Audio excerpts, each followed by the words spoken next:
When it comes to religion, there is kind of always this eternal battle between light and dark.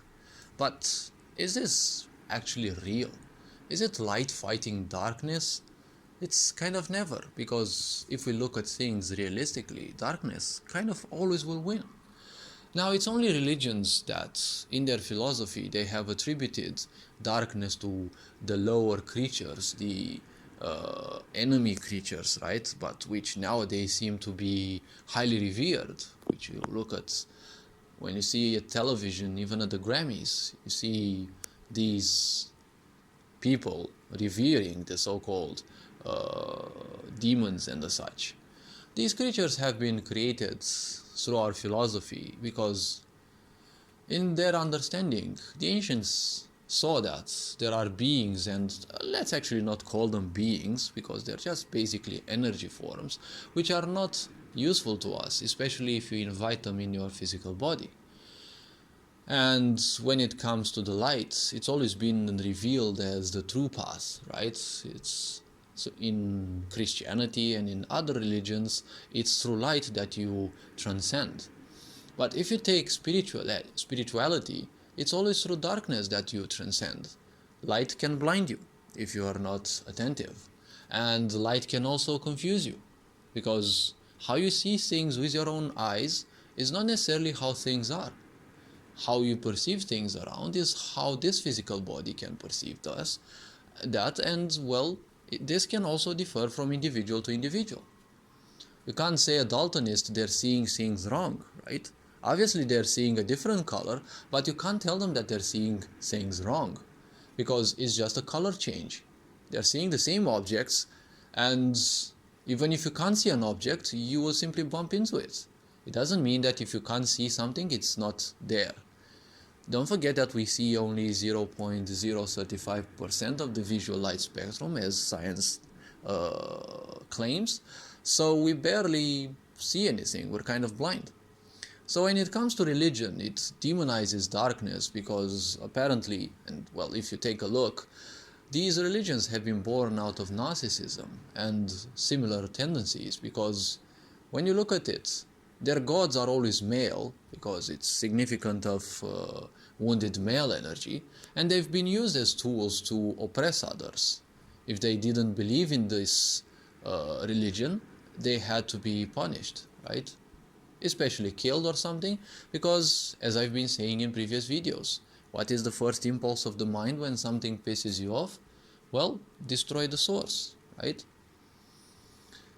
When you're hurt emotionally, what do you do? Instinctively, you repress your emotions, right? You try to kill those emotions. It's never gonna work, but well, that's the first impulse of the mind. So, moving further, when it comes to narcissists, they can't live in the darkness, because darkness means absence of light. In absence of light, well, you can't confuse people. When people can't use their senses, they are forced to become introspective. You'll never see narcissists become introspective because, well, that's all the misery that they have. And, narcissism is running away from your misery, and especially from the responsibilities of trying to find help and cure those traumas that have been inflicted upon you. So darkness is that which cannot be understood by the mind, because the mind may understand much easier through the senses, but the senses cannot easily pierce through the darkness, because when you take sight, it's almost 80-90% of our senses, like external senses capacity. Hearing is important, the other three senses are important, but sight is basically the most important for us. So when it comes to this, when you take this away from narcissists, you've basically disabled them entirely. So that is why the light is important to them, and also to religion, because they need to attract you somehow. It's always a war for attention. Hate me, love me, but don't ignore me, right? And you can't hate or love someone if you don't see them, right? They love being in the center of attention, and you need light for that. You don't need darkness. Only specific people know how to hide in darkness if they have sufficient mastery over psychology and such, and they don't want to be in the center of attention, because, well, if you want to be ruling from the shadows, you can't be in the center of the light, right? But in the majority of cases, narcissists simply don't like the darkness. They can't perceive it, and they're obsessed with control. If they can't understand something, they will demonize it, they will try to run away from it. Just like they demonize death, and you see, religion is so centered about death being such a horrible thing, because to narcissists it is the most hideous punishment, because they call themselves perfect. Death is that which takes their perfection away from them. It's such an unfair aspect. Even in this society, you see this push towards immortality.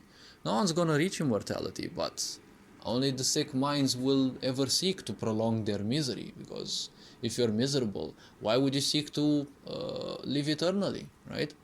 Why do you think the first impulse of the mind is suicide when your life is miserable? All this being said, hopefully this video was introspective. Take care, enjoy life. Feel free to view any other content on this channel if you feel so. And, well, share, like this video. Especially try to share it with other people. Why not? I wouldn't mind wisdom getting out there in the world to more people who may need it. And, well, I'll see you in the next video. Ferenc Board signing out.